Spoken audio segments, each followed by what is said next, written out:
বিধানসভা ভোটে লড়তে চান রিঙ্কু মজুমদার। টিকিট চেয়ে বিজেপি অফিসে আবেদন দিলীপ ঘোষের স্ত্রীর।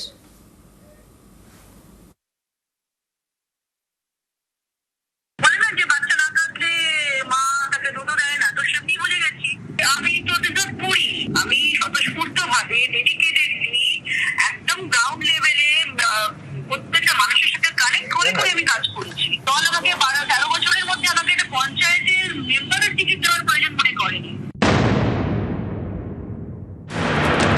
রিঙ্কু মজুমদার দিলীপ ঘোষের স্ত্রী, প্রায় 13 বছরের বেশি সময় ধরে পদ্ম শিবিরের সঙ্গে আজ পর্যন্ত কোনো ভোটে লড়েননি।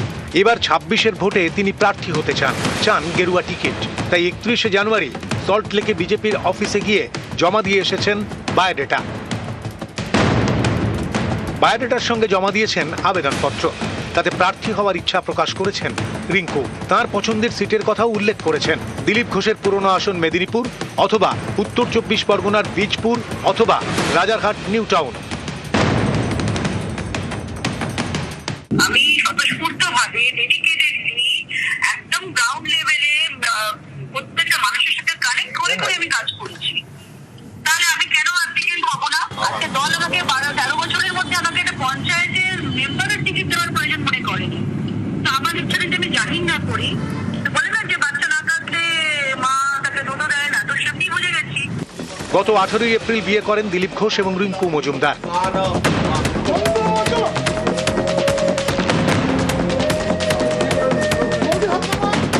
দু 2007 সাল নাগাদ বিজেপি যুব মোর্চার সঙ্গে ছিলেন রিঙ্কু। 2012 নাগাদ মহিলা মোর্চার সদস্য হন, বছর 6 ছিলেন। 2021 সালের বিধানসভা ভোটে বিজেপি কর্মী হিসেবে কাজ করেছেন। রিঙ্কুর অভিযোগ, বিয়ের পর থেকে তাঁর সঙ্গে দূরত্ব বাড়াতে শুরু করে বিজেপি।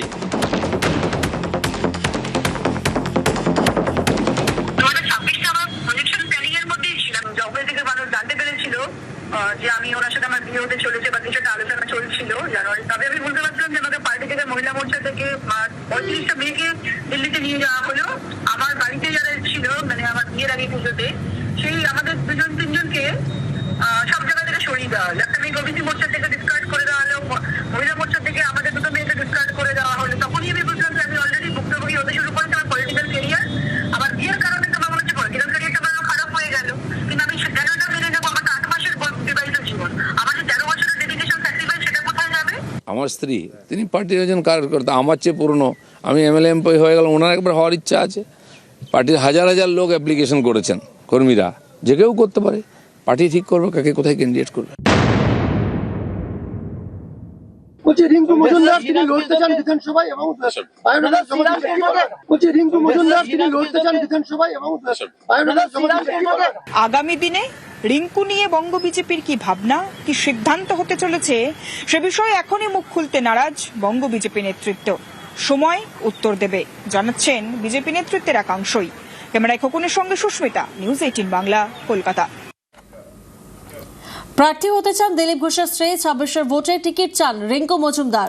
মেদিনীপুর বা বীজপুর বা রাজারহাট নিউ টাউন। ক্যাবিনেট মন্ত্রী হওয়ার ইচ্ছা ছিল জানালেন রিঙ্কু। দলের নিয়ম মেনেই ড্রপ বক্সে আবেদন বলে দাবি। দিল্লির সবুজ সংকেত মিললেই টিকিট পাকা।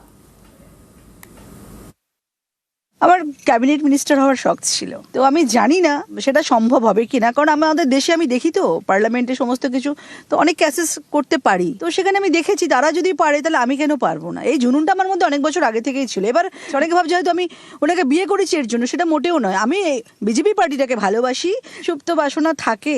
এখন তার মানেই যে হব তার কোনো মানে নেই। আমি যদি নাও হই, আমার হাজব্যান্ড হলেও আমার শখটা পূরণ হয়ে যাবে। আমি ব্যাকহ্যান্ডে কাজ করতে চাই। উনি বললেন যে হ্যাঁ, একটা বুথ সভাপতি, সেও যদি অ্যাপ্লিকেশন জমা করতে পারে, সিভি জমা করতে পারে, তুমি কেন করবে না? করো।